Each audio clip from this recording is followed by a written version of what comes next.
Hola, bienvenidos y bienvenidas a un episodio de Cuéntame Más, aquí en Libreta Negra MX, donde pues ya saben, charlamos con especialistas, invitados, invitadas en diferentes temas de historia, de patrimonio, de arqueología y demás. Les invitamos, si aún no lo hacen, a que nos sigan en nuestras redes sociales y también nos pueden apoyar en Coffee y PayPal para que sigamos produciendo estos contenidos para ustedes. Mi nombre es Daniel Salinas Córdoba, yo soy su anfitrión de aquí de Cuéntame Más y hoy vamos a hablar de un tema muy importante y bastante vigente ahorita en marzo, ¿no? Que sabemos el pasado 8 de marzo se conmemoró el Día Internacional de la Mujer. Y para esto nos está acompañando la maestra Noemí Juárez Pérez. Noemí es especialista en la enseñanza de la historia de las mujeres. Actualmente se encuentra realizando un doctorado en educación y diversidad en la Universidad Pedagógica Nacional y es investigadora en el Instituto Nacional de Estudios Históricos de las Revoluciones de México, que de hecho es donde nos conocimos hace ya como 8 años, que coincidimos ahí siendo los dos becarios del INERM. Y pues Noemí nos va a contar sobre su trabajo estudiando y enseñando sobre el papel de las mujeres en las revoluciones sociales de México. Y también justo sobre esta otra de sus especialidades, que es la inclusión y visibilización de la participación de las mujeres en la enseñanza de la historia de México. Bienvenida, Noemí, es un gusto que nos acompañes. Muchas gracias, Daniel, por la invitación. Es un gusto también para mí poder compartir con ustedes. No, pues aquí en Libreta Negra MX tenemos las puertas abiertas y sí, estamos muy contentos que nos acompañes y pues nos cuentes más sobre estos temas tan interesantes que trabajas. Entonces, justo empezando, pues, ¿cómo fue que te involucraste con estos temas justo, ¿no? De la historia de las mujeres, la educación, ¿cuál ha sido el camino que tú has seguido para estar, pues, en donde estás haciendo lo que haces? Pues resulta que fue en la época en que nos conocimos, casualmente, ¿no? O sea, fue justo en esos momentos en que los dos estábamos compartiendo como becarios en el INERM. Yo en ese momento me encontraba ya trabajando, dando clases en educación básica, específicamente en escuelas secundarias. Entonces, mi formación o mi primera formación es como profesora normalista, ¿no? Que es para trabajar dando clases de historia en educación secundaria específicamente. Entonces yo compartía estos dos espacios. En las mañanas, ¿no? Me iba al instituto, al INER, y estaba yo en el área de unidad de género, que se llamaba así en ese momento, y pues me tocaba ver todas las investigaciones que había acerca de historia de las mujeres, y para mí fue una apertura completamente, o sea, fue como algo completamente nuevo, o sea, me sorprendía todos los libros que había, ya compilaciones, artículos, recuperación de archivos, biografías completas, una gran cantidad de trabajo de historiadores y de historiadoras mexicanas y a nivel mundial acerca de esta recuperación del trabajo de las mujeres y su historia. Y entonces, en las tardes, yo me iba a trabajar a esta secundaria como maestra de historia, dando clases de historia, y yo decía, ¿dónde está eso? ¿No? ¿Por qué los materiales educativos con los que yo me formé, primero como estudiante y después como maestra, y con los que yo estoy enseñando las clases de historia, ¿dónde están las mujeres? ¿No? O sea, para mí ese fue como ese momento en el tener un espacio de investigación en las mañanas y mi espacio escolar en las tardes, en que es bien sabido que por un lado, ¿no? va el conocimiento acumulado por la academia y por el otro va el conocimiento escolar, ¿no? La historia Uh-huh. escolar. Pero en ningún momento me había percatado que la distancia era tan amplia, ¿no? Entonces yo en ese momento dije, aquí hay un tema, ¿no? Aquí hay una posibilidad de trabajo, aquí está pasando algo, ¿no? El Uh-huh. por qué todo este conocimiento acumulado no está llegando a educación básica, por qué no está llegando a estos espacios donde es tan necesario, como lo comentaremos más adelante. Y es aquí donde me empiezo a involucrar en historia de las mujeres, ¿no? Primero en esta parte de revisar lo que es escrito y me doy cuenta que México lleva haciendo más de 40 años historia de las mujeres. ¿No te imaginas en 40 años todo lo que se ha producido de textos Uh-huh. académicos, de biografías, de archivos, de recuperación, y yo decía, ¿dónde está todo eso? ¿Por qué no está en mis libros de texto? ¿Por qué no está en los materiales que utilizan los adolescentes? Bueno, en mi caso que era secundaria, ¿dónde están esos 40 años de producción? ¿No? Entonces, vi la necesidad, ¿no? Por estos dos espacios en los que yo trabajaba, pues de tejer un puente entre lo que se había investigado de historia de las mujeres y lo que se estaba llevando a educación básica. De ahí surge esta necesidad o esta inquietud y empiezo a trabajar ahora sí cómo incorporar estos temas, este protagonismo a las mujeres, estas historias y cómo generar materiales para llevarlos a escuelas de educación básica, que es como primaria y secundaria en México, incluso en niveles en medio superior. Así. Ok, sí, pues sí, es definitivamente sorprendente eso que nos mencionas de pues esta enorme distancia, como bien dices, entre lo que se ha producido, que ya hay mucha historia de producción histórica sobre el papel de las mujeres y pues la falta en la enseñanza, que sigue siendo muy pues alejada de todo este conocimiento, ¿no? Entonces, cuéntanos un poco en esto que tú te has especializado, inclusive tienes libros al respecto, ¿no? Del papel que tuvieron las mujeres en las dos grandes revoluciones sociales, es decir, la independencia y la revolución, estos hitos de la historia nacional, ¿no? Que tienen tanto que ver también con pues esta educación básica nacionalista que se da en México, ¿no?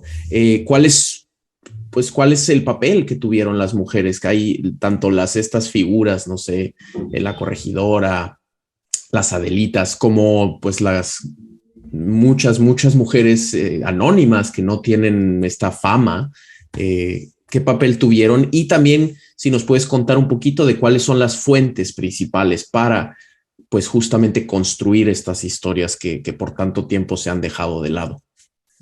Claro, pues fue en este trabajo con los alumnos que yo empecé como a involucrarme con estos temas, porque lo primero que necesitaba yo hacer en estos momentos, en ese momento de la investigación, era justo documentarme qué sabían los alumnos sobre las mujeres, cuáles eran sus referentes, cuáles eran estos personajes, como dices, conocidos.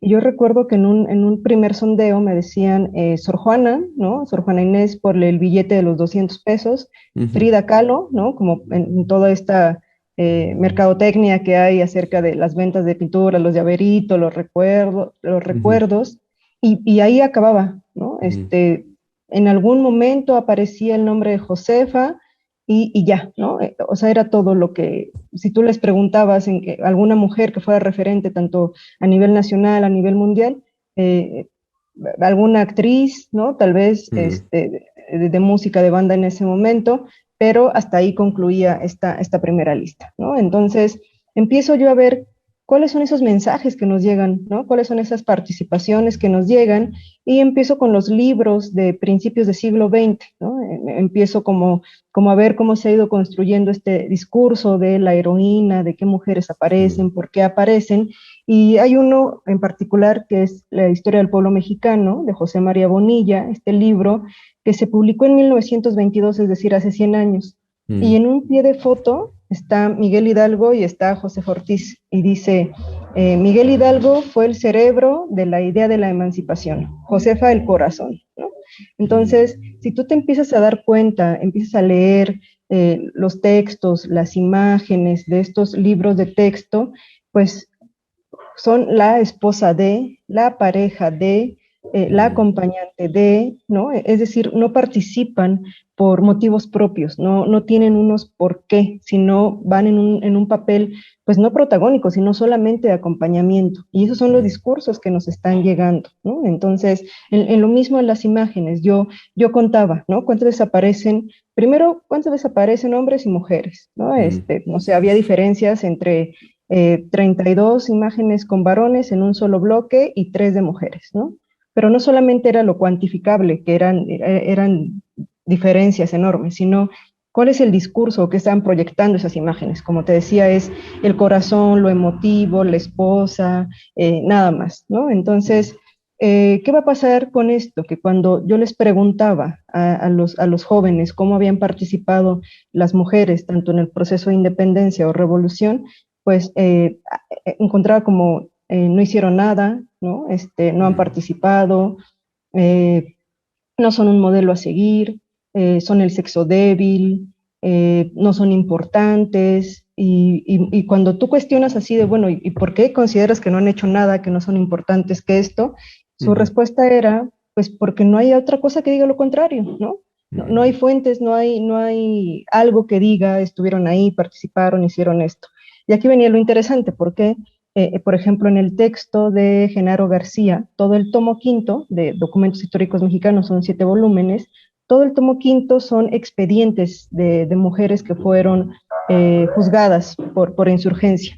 Y entonces, pues ahí se les acusa primero en el caso de Independencia, el mayor delito ha sido seducción de tropa, ¿no? Entendamos seducción como esta parte de convencimiento, ¿no? No solamente la parte sexual, sino de convencer a los indecisos de que se cambiaran al bando insurgente o realista, ¿no? Entonces, eran correos, ¿no? Eran espías, proveedoras de recursos, tenían bienes materiales que entregaron a la causa. Unas de ellas fueron líderes de gavillas, incluso hubo un mando de tropa, con el caso de Manuela Molina, que tenía mando de tropa, fue nombrada capitana por la Suprema Junta de Zitácuaro. Es decir, cuando tú empiezas a ver esos expedientes que dicen, capturamos a María Luisa Martínez en la zona actual de Veracruz, Chalchicomula, eh, por liderar una gavilla y además portaba pantalones, dice, ¿no? Entonces, estas mujeres o estos juicios, que también eso es muy interesante que lo veamos, van a ser fuentes que van a escribir acerca de ellas, ¿no? No nos van a dar el testimonio de ellas, porque no es desde su experiencia, desde su visión, sino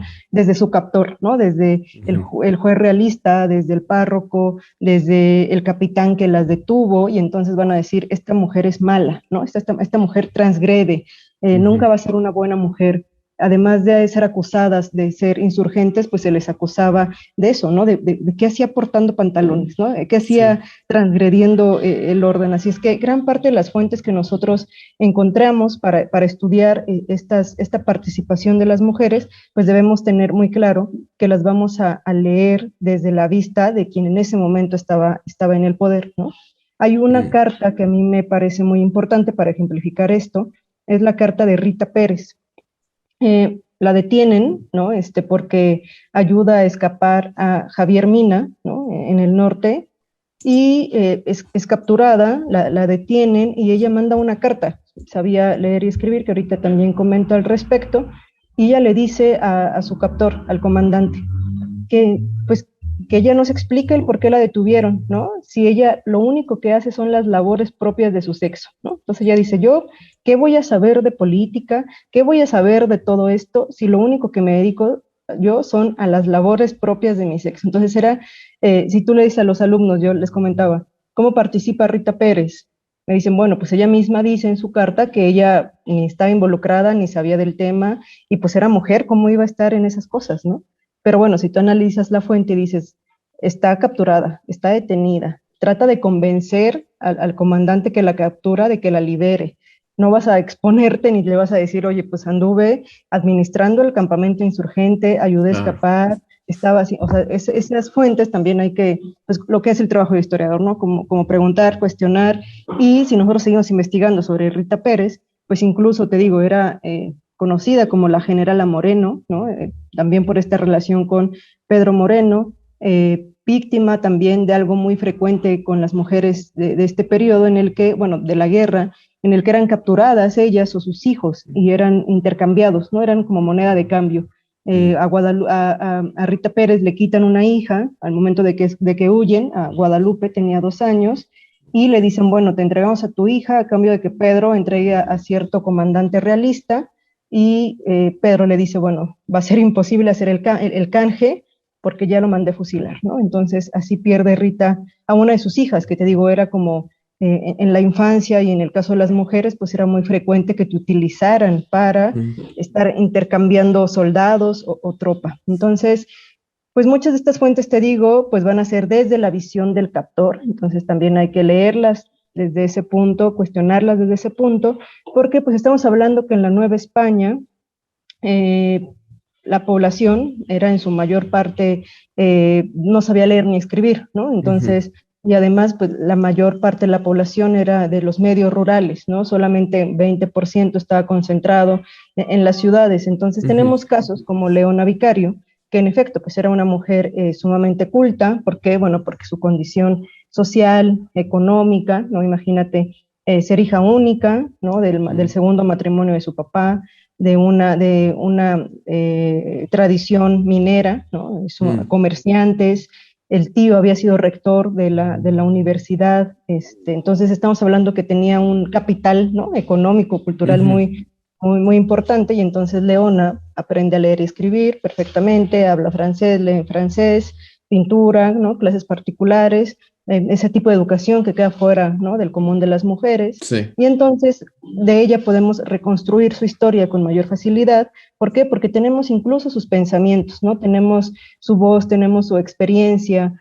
Cuando Lucas Alamán, ¿no? Este ministro la acusa de que ella, de que él nos explica por qué tanto ruido sobre su participación, por qué tanta pagos o por qué tanta conmemoración. Dice, ¿por qué si lo único que estuvo haciendo fue seguir a su marido? ¿No? ¿Te imaginas el enfado de Leona Vicario? Porque además de todo lo publica, ¿no? En un periódico. Me imagino a Leona, ¿no? Un domingo leyendo el periódico y que te digan que lo único que hiciste fue seguir a tu marido, ¿no? Y que eso qué, ¿no? Y entonces ella escribe una carta vindicativa, ¿no? Yo creo que es un documento a 191 años de distancia, sumamente importante. Incluso lo escribo en un marzo, o esa acusación se da en marzo de 1831, y ella dice, señora Lamán, no solamente las mujeres actuamos por heroísmo romancesco, no solamente el amor forma parte de, ¿no? nuestras motivaciones, somos capaces de todas las voluntades y de todas las decisiones, ¿no? Entonces, creo que es un documento muy importante porque dice, y algo que aquí tiene mucho que ver con, otra vez, regresando a libros de texto. Yo revisaba uno de 2014 y dice, la participación del criollo Andrés Quintana Roo y su prometida, ¿no? Leona Vicario. Entonces, ha pasado como casi 200 años entre la carta y siguen vinculando a Leona Vicario a la figura solamente de Andrés, ¿no? A decir, era su prometida, después fue su esposa, participó en función de Andrés Quintana Roo y no de algo que ella misma expuso hace 190 años diciendo, no, no solamente eso forma parte de nuestras motivaciones, también tenemos decisiones propias, convicciones, voluntades. Entonces, eso es lo que nos pueden decir las fuentes. Ahora, sobre el caso de la revolución, aquí se amplían, ¿no? Completamente, tenemos incluso audios, hay un trabajo muy importante que hizo el INA, que se llama Voces Zapatistas y que yo recomiendo y que se puede consultar de manera libre, porque en el 2019, en motivo del año de Emiliano Zapata, estas entrevistas que solo estaban en biblioteca de manera transcrita, pues ya se hicieron públicas en un portal de internet, entonces pueden como consultarse.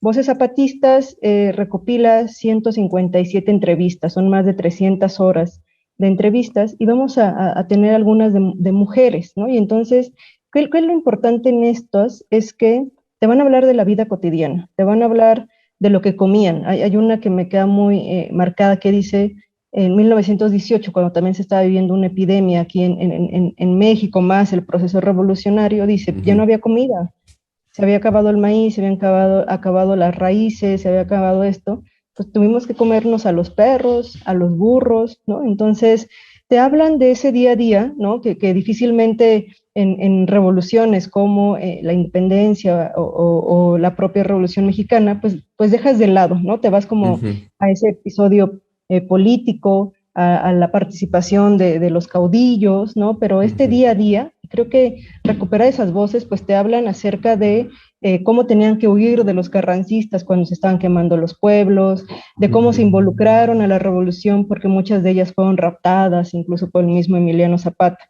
Hay un testimonio de Gregoria Zúñiga, que es la mujer con la que Zapata vive, tiene hijos, y va a ser la última mujer con la que él va a pasar la noche antes de de su asesinato, el 10 de abril, y ella recuerda mucho este 9 de abril en el que están hablando, te describe qué le decía a su hija, qué le decía a ella, cómo habían vivido, qué vivía ella siendo pues familiar, pareja del caudillo del sur, cómo se enfrentaban a las persecuciones, es decir, estos testimonios también nos permiten conocer como esos otros momentos o historias más cercanas de estos procesos.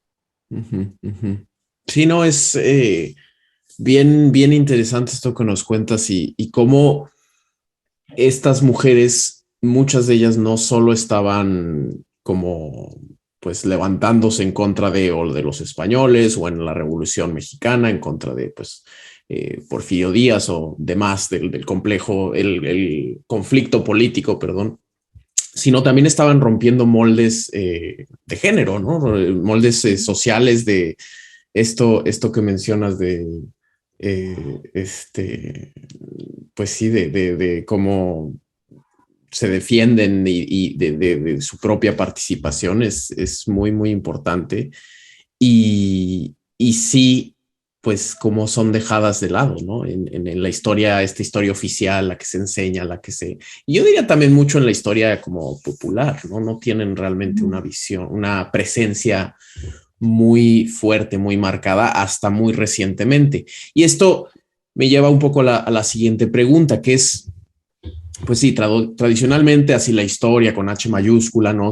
Tiene un corte pues muy marcado patriarcal, ¿no? O sea, se enfoca, como bien mencionabas, en las acciones de los grandes hombres, ¿no? Ignorando, ocultando, pues a la mitad de la población, ¿no? O sea, todas las mujeres y esto es muy visible en las historias que se enseñan en las escuelas, ¿no? En la historia oficial, con estas narrativas sí, muy centralistas, nacionalistas, etcétera, que promueve y enseña el Estado. Entonces, en tu experiencia y en tus estudios, ¿cómo es que se puede combatir, digamos, pedagógicamente estas visiones patriarcales, ¿no? De la historia, en los sucesos, en la vida del pasado? ¿Cuáles son las mejores formas que tú has encontrado para justo visibilizar la participación de las mujeres en la enseñanza de la historia? Sí, yo creo que problematizar, ¿no? Problematizar todos los discursos que nos llegan, desde el hecho de, podemos ir en la calle, ¿no? Podemos ir actualmente por Reforma, ¿no? Esta avenida acá en Ciudad de México, podemos ir a cualquier plaza de alguna entidad federativa, ¿no? Alguna explanada municipal, la explanada de alguna alcaldía, y entonces ver cuáles son los monumentos, a quiénes representan, cuáles son los murales, ¿no? Como te mencionaba, no solamente ver cuántos hay, ¿no? Porque, por ejemplo, a mí, y yo creo que uno de los murales más importantes que hay sobre el periodo de independencia es el de Juan O'Gorman, ¿no? El retablo de la independencia. Y es el que yo he encontrado que tiene más presencia de mujeres. Podemos ver a Leona Vicario en un caballo blanco llevando un mensaje que dice mis hermanos insurgentes, que viven mis hermanos insurgentes. Pero también encontramos a José Ortiz, a Gertrudis Bocanegra y a Mariana Rodríguez, pero la manera en que están representadas, ¿no? Yo le compartía estas imágenes, o por ejemplo de postales de las que se otorgaron en el centenario de la independencia en el periodo de Porfirio Díaz, ¿no? Estas postales conmemorativas, imágenes de la columna de la independencia, imágenes de libros de texto de hace 100 años, de 1922, de María Bonilla, de José María Bonilla, y los actuales con los que ellos estaban estudiando, y veíamos que no había mucha diferencia entre las imágenes de hace 100 años y las de ahorita, ¿no? Y además, te digo, cuando preguntas qué hacen, pues lo que reflejan estas imágenes es que ellos me decían, pues están ahí, ¿no? Están viendo, están observando, están acompañando, ¿no? Porque no solamente es cuánto desaparecen, sino cómo aparecen, qué es lo que te están diciendo que están haciendo, ¿no? Entonces, la única que estaba ejerciendo ahí una acción era Leona llevando ese mensaje. Pero sí, las demás aparecen como en un cuadro de acompañamiento. Entonces, creo que problematizar el quiénes, quiénes están, quiénes faltan, porque si hacemos eso no solamente nos vamos a dar cuenta que faltan mujeres representadas, sino podemos hablar de población indígena, de afrodescendientes, de niñas y niños. Yo creo que otra de las deudas históricas completas es con las infancias, ¿no? Porque creo que cuando aprendes historia piensas que es una historia de adultos y de adultos varones, ¿no? Que te tienes que esperar a ser adulto para formar parte de. Pero si a esos niños, niñas se les comparten testimonios de toda esta población infantil que le tocó vivir la Revolución Mexicana, ¿no? Yo recuerdo mucho de un caso de Guadalupe, Zacatecas, ¿no? De donde la niña decía, cuando oíamos que venía la bola, ¿no? Nuestras familias nos echaban en un pozo, ¿no? O sea, aventaban tortillas, nos echaban en un pozo y lo tapaban el pozo. Y ese que te murieras adentro del pozo, o que si salías te pasaba algo cuando llegaba la bola. Entonces ella decía, para mí la Revolución Mexicana, o para mí la revolución fue el miedo, ¿no? Porque nos tenían que esconder, nos tenían que pasar días en un pozo para que no nos llevaran. Entonces, estos testimonios de cómo las adolescencias, bueno, la adolescencia, la juventud, las niñas, niños viven estos procesos, pues creo que también es importante que sean recuperados. Ahora, ¿por qué la importancia? ¿No? Yo con estos jóvenes, como te decía, pues cuando preguntas el por qué no están, ¿no? Pues te salen discursos que para mí en ese momento fueron preocupantes, reproducir diálogos como porque no son importantes, porque son el sexo débil, porque no han hecho nada, porque no han contribuido en nada, porque históricamente no son importantes, porque no hay evidencia. Pero hubo uno en particular que me preocupó mucho, que era de una jovencita, una alumna, tercero de secundaria, 14 años, que dijo, ¿por qué no somos importantes? ¿No? Entonces ella, alumna de 14 años, tiene interiorizado que como mujer no es importante, ¿no? Es fuertísimo Entonces aquí eso. podemos decir, está bien, o sea, podemos decir, está esta niña viviendo en un contexto cultural y social familiar, ¿no? O sea, la niña pertenece a una familia, pertenece a una comunidad que le hace que tenga interiorizado ese de, porque como mujeres no somos importantes. Pero esa niña lleva 9 años en la escuela, lleva 9 años de escolaridad contando de educación preescolar hasta finales de tercero secundario. Y en 9 años no hemos podido arrancarle ni cortarle ese discurso. Y son esos discursos los que reproducimos cuando llegamos a jóvenes y adultos, ¿no? Entonces, estos niños que decían porque son el sexo débil, o esta niña que decía porque no somos importantes, es con lo que nosotros nos vamos formando una identidad. Y aquí el peligro de no romperla, ¿no? Porque la vamos a mantener. En otra escuela, yo igual, ahora que estaba todo lo de el 8M, ¿no? Un poco antes de la pandemia de 2019, me decían los niños que las mujeres se habían vuelto locas, ¿no? Que justo ahora con las manifestaciones recientes, decían, se han vuelto locas, ¿no? Se han vuelto feministas, ¿no? Como un sinónimo allá, ¿no? Se rebelaron. ¿Y qué pasa con esto? Que creemos que es algo nuevo, que creemos que estas manifestaciones se están dando ahorita, cuando, por ejemplo, el primer congreso feminista de nuestro país es en 1916 en Mérida, ¿no?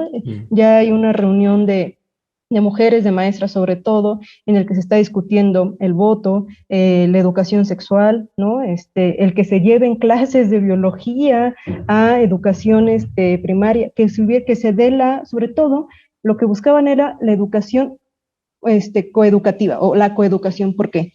Recordemos que en México, como en muchísimos lugares, había escuelas para señoritas y para varones. Y entonces al dividir las escuelas, a los varones se les daba aritmética y en la de mujeres se daba rudimentos de aritmética. Es decir, bájenle un poquito el nivel porque son mujeres y además métele materias mujeriles, ¿no? Que son administración del hogar, bordado, higiene, etcétera. Entonces, lo que buscaban estas maestras o estas mujeres era escuelas mixtas. ¿Por qué? Porque al tener escuelas mixtas, el contenido también pues se unificaba, ¿no? Y entonces las mujeres también podían tener acceso a materias pues ya de conocimiento más científico, decían ellas, o sea, conocimiento racional, ¿no? Entonces, creo que de ahí la importancia, ¿no? Porque podemos llegar a una edad, ¿no? De juventud adulta, donde sigamos reproduciendo estos discursos que aprendimos durante toda nuestra formación y es necesario también ya comenzar a hacerles frente desde educación básica, ¿no? Desde que te estás formando, desde que estás generando tu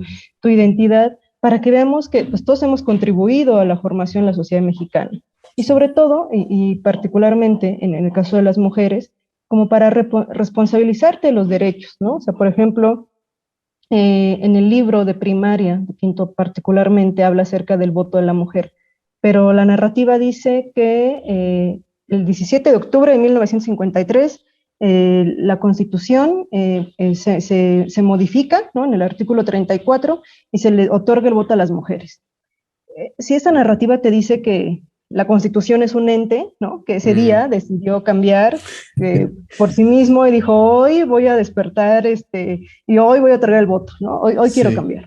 Sí, le Pero quita no, toda la agencia a las mujeres, ¿no? exactamente, O sea, exacto. Entonces, en qué parte quedan las décadas de lucha del movimiento sufragista, ¿no? ¿Dónde queda Hermila Galindo, Elvia Carrillo Puerto, el Frente Único Pro Derecho de las Mujeres? Es decir, ¿dónde quedan estas décadas donde las mujeres efectivamente hacían mítines, huelgas de hambre, manifestaciones, cartas, protestas, publicaciones, revistas? Es decir, fueron décadas para que se reconociera el voto, no se concediera, ¿no?, porque es producto de una lucha. Y entonces, si yo veo eso, ¿no?, puedo decir, bueno, eh, eh, pues puedo ejercer o no el sufragio, ¿no?, el voto, ¿no? Puedo creer que nací con derechos políticos y ya, ¿no? Puedo decir que lo he tenido todo, ¿no? La posibilidad ahorita de acceder a educación, ¿no?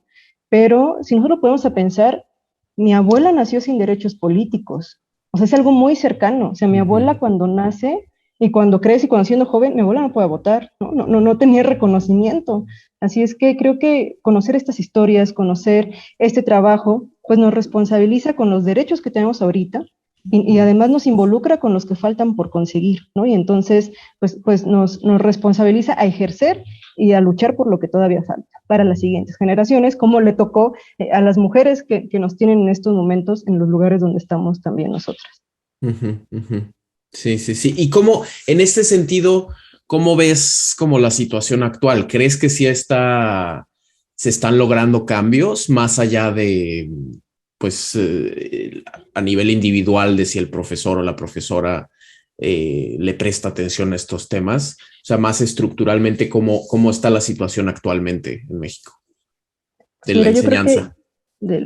podríamos empezar con el punto fundamental, que yo creo que donde hay que intervenir ahorita, y eso lo pensé después, ¿no? Ya cuando llevé todo este proceso con los jóvenes de secundaria, yo decía, bueno, puedo tener 200 jóvenes de secundaria al finalizar el año, ¿no? 200, nada más por año.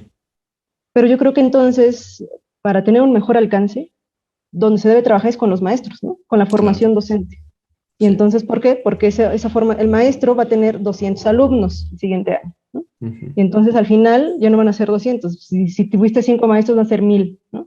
Y entonces creo que, y con lo que me quedé ya con ganas y como proyecto futuro es trabajar más en formación docente, ¿no? Ya no solamente en las escuelas que tengamos nosotros particularmente al alcance, sino una buena estrategia y una buena iniciativa y un buen trabajo de actualización de los programas de formación docente. Por ejemplo, en mi caso, el programa de estudios con el que yo cursé fue el programa de 1999 y para ese momento teníamos 40 años de rezago, ¿no?, de distancia. Entonces, creo que todo lo que se está haciendo ahorita de investigación de historia social, de historia cultural, de vida cotidiana, de género, ¿no? Creo que es principalmente llevarlo a formación docente, ¿no? A la actualización en formación docente, porque van a ser los maestros quienes te lo repliquen en otros espacios, ¿no? Y también aprovechar estos espacios de difusión como este espacio que tú nos brindas, las intervenciones en espacio público, es decir, que empecemos como a apropiarnos, ¿no?, de estas representaciones, de que cada vez más te veas identificada, ¿no?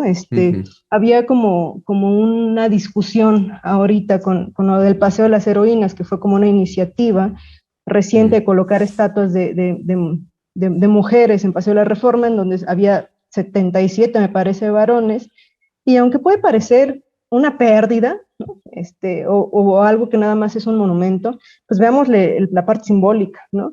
Estás colocando una representación en una de tus avenidas principales, ¿no?, en una de las arterias de la Ciudad de México, y creo que empezarnos a apropiar el espacio público, de conocer estas historias, de difundirlas, pues es sumamente importante porque nuestras niñas necesitan referentes históricos, ¿no? Necesitan saber que hace 200 había mujeres comandando tropa, de que la primera médica mexicana en el Porfiriato se enfrentó, pero logró, ¿no?, conseguir ese espacio prohibido que las mujeres estudiaran medicina, cómo iban a estar viendo cuerpos desnudos, ¿no? Por ejemplo, las periodistas, estudiar ciencia, deporte, es decir, necesitamos referentes históricos que les lleguen a estas niñas. Sí, y esto no podría estar más de acuerdo. Realmente sí es como muy necesario e importante, como por todas las razones que ya nos contaste. Me lleva también a la pregunta de, en tus estudios sobre estos temas y tus experiencias, ¿no? Con el trabajo con los alumnos, en las escuelas, etcétera. ¿Cuáles han sido los mayores retos a los que te has enfrentado, ¿no? O sea, ¿has encontrado alguna resistencias a estas nuevas formas de concebir, de construir, de enseñar la historia, tomando en cuenta pues el género como uno de los ejes centrales? ¿Cómo ha sido tu experiencia en ese sentido? Pues sobre todo la resistencia con los padres de familia, ¿no? Creo que son bastantes, ¿no? En el sentido de que ven la historia de las mujeres, ¿no?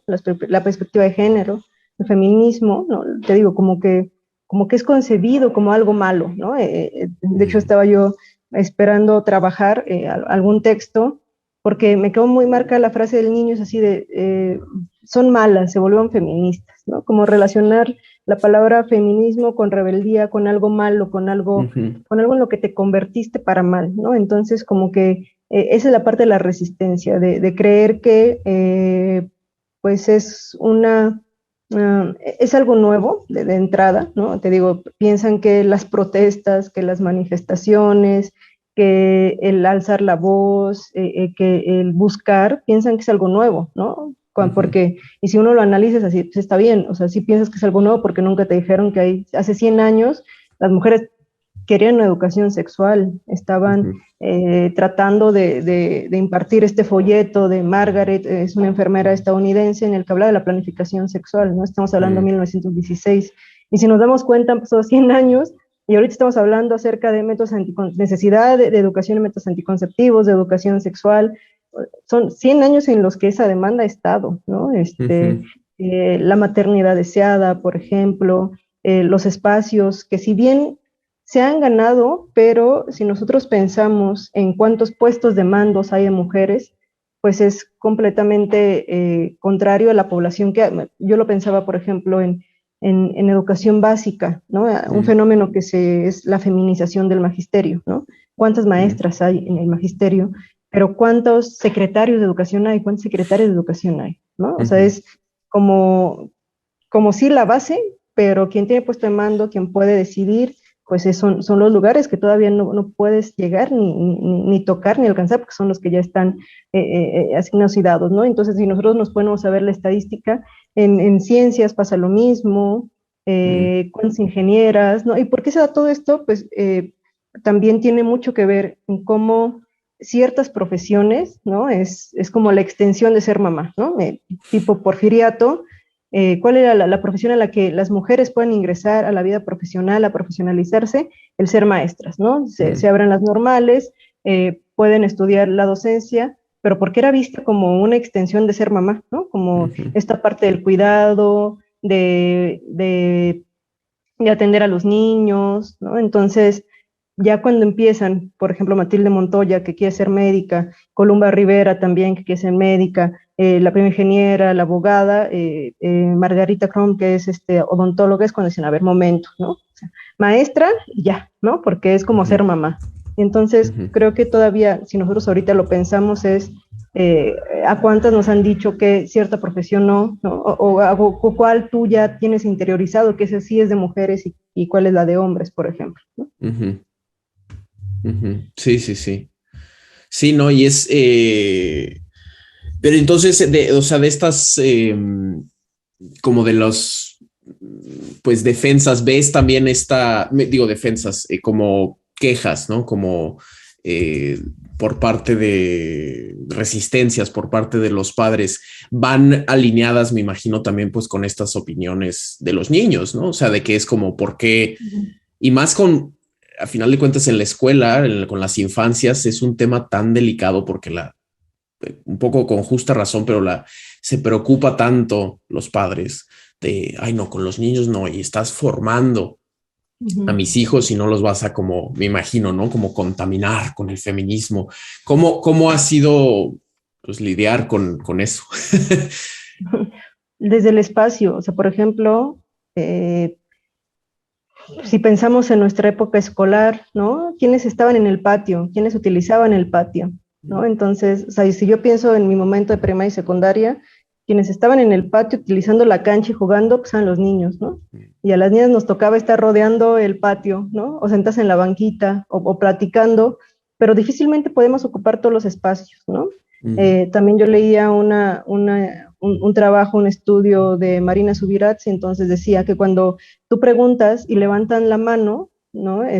Inmediatamente lo que ella registraba es que se le da la palabra al niño, ¿no? Y entonces son cosas que podrían parecernos que no las habíamos como pensado, interiorizado. Yo, la verdad, no me había cuestionado que cuando preguntaba y levantaban la mano, ¿a quién le daba yo primero la palabra? ¿No? ¿A quién le decía que hablara? Yo no lo había pensado. ¿Cómo utilizar el espacio?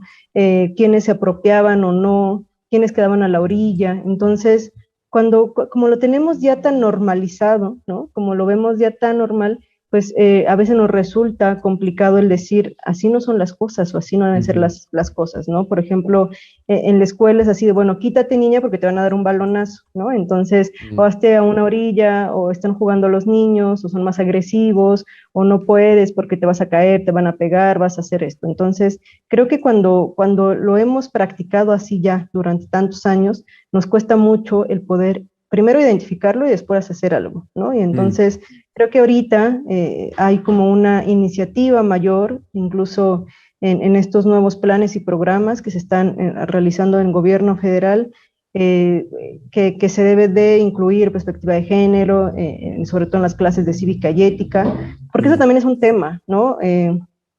Cuando yo he visto que se ha trabajado mucho género, pues ha sido desde cívica y ética y desde la materia de biología, ¿no? Pero creo que también es muy importante meterlo en historia, porque historia ha sido la que te ha como ido construyendo, formando, y además esta idea, ¿no? De identidad mexicana o esta idea de nación, pues mucho está dado por la asignatura de historia. Entonces, Claro. si bien hay como trabajos desde estas asignaturas de civismo, de formación ciudadana, de participación igualitaria, de equidad de género, de el respeto a las leyes, ¿no? De mucho, que también yo creo que aquí una de las problemáticas es que no se convierte en una cuota de género, ¿no? Porque tampoco se trata solamente de poner 50-50, o el hecho de que sea mujer decir que eso va a estar bien o lo va a hacer bien, ¿no? Creo que también necesita su propia trabajo crítico, ¿no? También necesita un propio de no nada más que sea el cumplimiento, ¿no? O sea, no solamente que aparezca en el programa de estudios, porque se aparece ahí y el maestro decide no hacerlo, no lo va a hacer, ¿no? Y nadie se va a enterar que no lo hizo, porque ¿quién va a revisar las clases de 25 millones de alumnos que hay en México en educación básica? Entonces, de ahí la importancia que no solamente se enuncie en materiales educativos, en programas, en libros de texto, sino que también pues forme parte ya pues de que los maestros o las maestras estemos convencidos, de que las autoridades estén convencidas, de quienes diseñan materiales educativos estén convencidas, de que en el espacio público también se den estas aperturas. Y lo mejor de todo es que el material hay, o sea, en verdad, cuando empecé yo a encontrar las entrevistas del periodo revolucionario, tenemos fotografías, testimonios, tenemos los artículos periodísticos escritos por Juana Belén, por Dolores Jiménez, por María Andrea Villarreal. Es decir, tenemos las fuentes, tenemos la evidencia, tenemos el material con que conocer la opinión de las mujeres, su perspectiva. Tenemos las revistas de estas mujeres todavía de la época del porfiriato, de las maestras normalistas. Es decir, hay muchísimo material. Lo importante es que esos materiales lleguen. Ahora, muchas veces que decimos que a los maestros se les carga todo, ¿no? Porque prácticamente no le quiero yo decir ahorita que ellos tienen que ir al archivo y que busquen, ¿no? Los expedientes judiciales, y después de eso que hagan un trabajo didáctico en el decir, tú no le puedes dar un expediente judicial a un niño de 12, 13 años, ¿no? Es imposible, sí. ¿No? Sí. Desde la lectura, desde el texto. Tienes que elegir qué párrafo quieres que se trabaje, ¿no? Específicamente donde hablan de su participación. y después, ahora sí, generar una actividad didáctica para que el niño la trabaje. Es decir, si te das cuenta, es archivo, trabajo didáctico y luego la actividad escolar. El maestro no puede hacer eso, ¿no? Creo que el trabajo del historiador es recuperar el testimonio, recuperar el archivo, ¿no?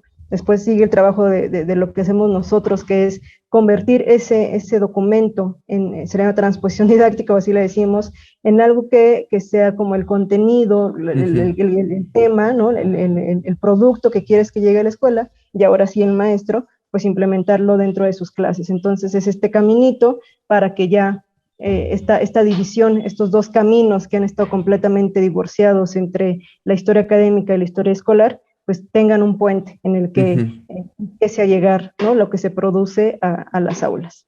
Claro, claro, ¿no? Y pues esos puentes son importantísimos y es lo que se tiene que reforzar, ¿no? Y pues qué bueno que personas como tú están justo haciendo ese trabajo porque pues sí es muy, muy necesario. Y un poco en este sentido, ¿qué planes a futuro tienes o en qué estás trabajando actualmente en este sentido?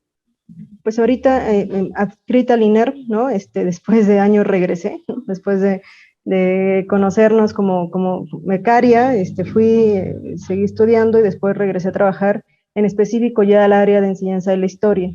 Entonces, justo ahorita lo que me corresponde o lo que es mi trabajo son los convenios con las secretarías de educación de los estados, ¿no? Recientemente se firmó uno con el estado de Hidalgo, la Secretaría de Educación del estado de Hidalgo, y entonces a mí corresponde como todo lo que tenga que ver con talleres, con generación de materiales educativos para los maestros, ¿no? Creo que eso que pensé en un momento de que era necesario llegar a la formación docente, pues es lo que estoy haciendo ahorita.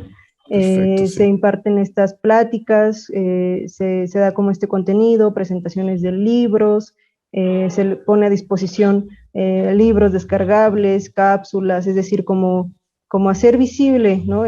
Distintos temas de la historia, ¿no? Porque te digo, o sea, todo esto que dijimos de mujeres lo podemos replicar con distintos actores, ¿no? Bien podemos decir afrodescendientes o población indígena o infancias. Entonces, la idea es como visibilizar estos grupos que en la narrativa oficial, sobre todo en las narrativas escolares, pues habían quedado un poco de lado. Y bueno, ahorita mi trabajo consiste en eso, en conseguir o trabajar o tener vínculos con Secretaría de Educación de distintos estados, con escuelas normales, con escuelas de educación medio superior, como para estar dando talleres, pláticas, generando materiales y distintas actividades con profesores y maestras de historia sobre todo. Pero bueno, también hay muchas maestras de primaria, ¿no? También esto es muy importante. Sí, sí, sí, sí, pues es todas las etapas, ¿no? De la educación, cuando ya se empiezan a tratar estos temas históricos, pues sí es importante tener estos temas presentes, ¿no? Como dices, Sí. bueno, en este caso estamos hablando de las mujeres, pero pues sí, todos estos grupos que han sido excluidos de estas narrativas oficiales, centralistas y muy patriarcales, ¿no? Todo siempre es el hombre el que supuestamente hace la historia, cuando la realidad es completamente otra, como bien nos has estado contando, ¿no?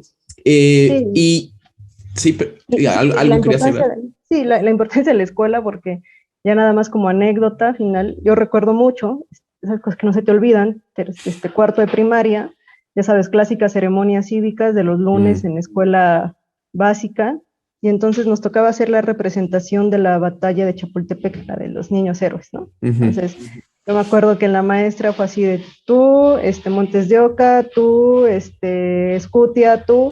Pues obviamente se le acabaron los 6 niños, ¿no? De volada. Y entonces, pues las niñas, para poder participar en la ceremonia cívica, nos vistieron de niños, ¿no? Y entonces yo recuerdo perfectamente que me tocó ser Santiago Xicoténcatl. Y entonces recuerdo a mi mamá jalándome el cabello lo más que, por siempre tengo muchísimo cabello, jalando el cabello lo más que podía para esconderme el cabello abajo de una boina, porque me tocaba ser Santiago Xicoténcatl y hasta mi grito de a la batalla en esta defensa del castillo de Chapultepec.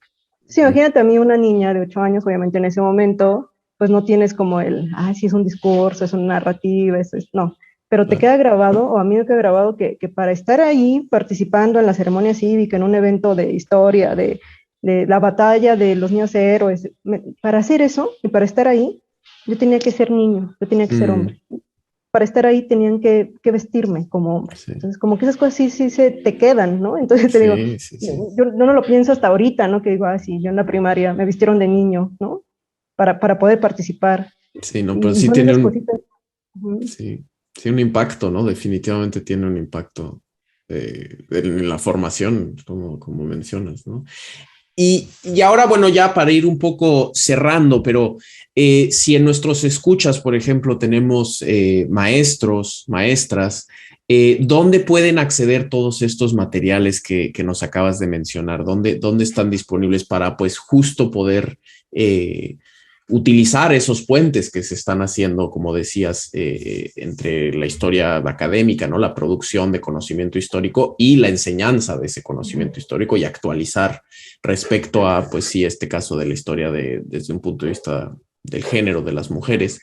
¿Dónde podemos encontrar esos materiales? Sí, pues yo les invito a todos los que nos están escuchando o viendo que consulten la página, el portal web del Instituto Nacional de Estudios Históricos de las Revoluciones de México. En redes sociales, Twitter, Facebook es INERM, INEHERM, INERM. Tenemos también canal de YouTube, canal INERM, y podrán encontrar cápsulas, audiovisuales, audiolibros, libros completamente de descarga gratuita y una sección particular que se llama Historia de las Mujeres. Entonces podrán encontrar desde Proceso de Independencia, Reforma, que yo creo que el de Reforma es uno de los más olvidados. Es también muy importante. Tenemos a Ignacia Rich, por ejemplo, una mujer que participa en la Guardia de Estado de Ignacio Zaragoza, ¿no? Yo creo que también Ignacia Rich es como de estas mujeres que se involucran en el ejército, en las armas, y mira que su vida es una tragedia, ¿no?